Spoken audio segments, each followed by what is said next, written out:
അടിസ്ഥാന സൗകര്യങ്ങളുടെ അപര്യാപ്തതയിൽ വീർപ്പുമുട്ടി മാടായി ഗ്രാമപഞ്ചായത്ത് ഓഫീസ്. മഴ പെയ്തതോടെ ഓഫീസ് പരിസരം ചെളിക്കുളമായി മാറിയിരിക്കുകയാണ്. പഴയങ്ങാടിയിൽ പുതിയ പാലം നിർമ്മിക്കുന്നതിന്റെ ഭാഗമായി പഞ്ചായത്ത് കെട്ടിടം പൊളിച്ചതിനാൽ മാടായിലെ വാടക കെട്ടിടത്തിലാണ് നിലവിൽ ഓഫീസ് പ്രവർത്തിക്കുന്നത്.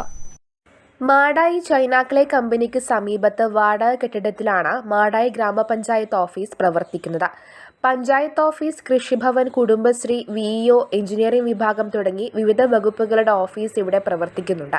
ഓഫീസ് പ്രവർത്തനത്തിനാവശ്യമായ സൗകര്യമില്ലെന്ന് ചില ജീവനക്കാർ തന്നെ പറയുന്നുണ്ട്. മഴ പെയ്തതോടെ ഓഫീസ് പരിസരവും ചെളിക്കുളമായി മാറിയിരിക്കുകയാണ്.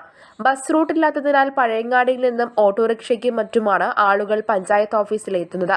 50 രൂപ നികുതി അടയ്ക്കാൻ 200 രൂപ ഓട്ടോറിക്ഷയ്ക്ക് കൊടുക്കേണ്ടി വരുന്ന അവസ്ഥയാണ്. കൃഷിഭവനിൽ എത്തേണ്ട പാവപ്പെട്ട കർഷകരുടെ അവസ്ഥയും ഇതുതന്നെ. പുതിയ പഞ്ചായത്ത് ഓഫീസിലേക്ക് വരുമ്പോൾ വളരെയധികം ജനങ്ങൾ ബുദ്ധിമുട്ടുന്നുണ്ട്. മുഴുവൻ ചളിയായിട്ട് മാറിയിട്ടാണുള്ളത്.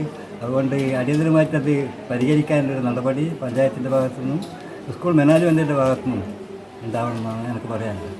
മാടായി പഞ്ചായത്തിന് പുതിയ കെട്ടിടം നിർമ്മിക്കാൻ ആവശ്യമായ നടപടി പഞ്ചായത്ത് ഭരണസമിതി ചെയ്തു വരുന്നുണ്ട്.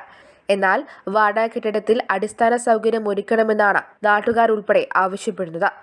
News bureau, Pazhayangadi.